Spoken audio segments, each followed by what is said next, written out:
payer de frais, leurs dépens et surtout nos enfants, car nos passés criminels ne reculent pour rien. Dû à ignorance du public, il est important pour nous d'essayer de capter l'attention de des gens et les confronter avec la pure et dure réalité de la situation. Plus haut? Ok.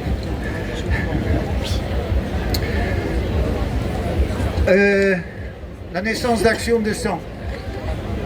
Je manifestais beaucoup depuis l'été dernier, hein, et il y avait un certain moment, je me suis dit, il faut quelque chose de plus. Il faut toucher les gens, il faut les parler autrement.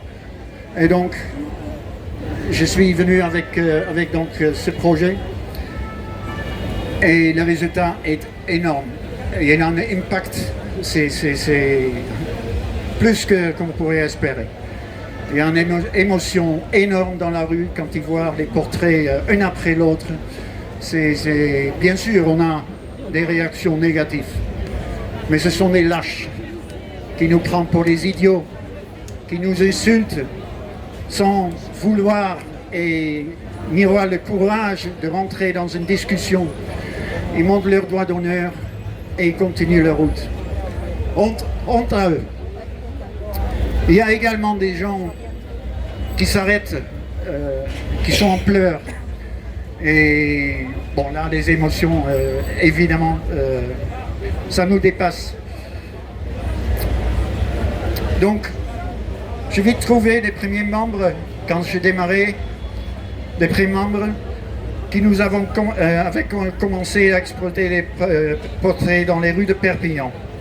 J'ai créé ce collectif suite au nombre de témoignages de personnes victimes d'effets secondaires post-vaccinaux qui sont recensés sur les multiples sites et particulièrement sur Verity France, qui nous ont fort inspirés d'ailleurs, mais qui n'ont jamais malheureusement été relayés par les médias officiels.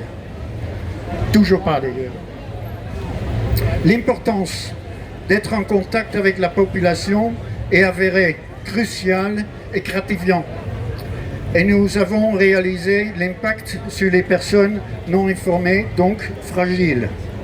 Nous avons comme objectif d'alerter et informer le plus grand nombre de gens et espérons atteindre cet objectif en étant présents plusieurs fois par semaine à Perpignan et alentour et en venant ici présenter pour développer cette action au niveau national.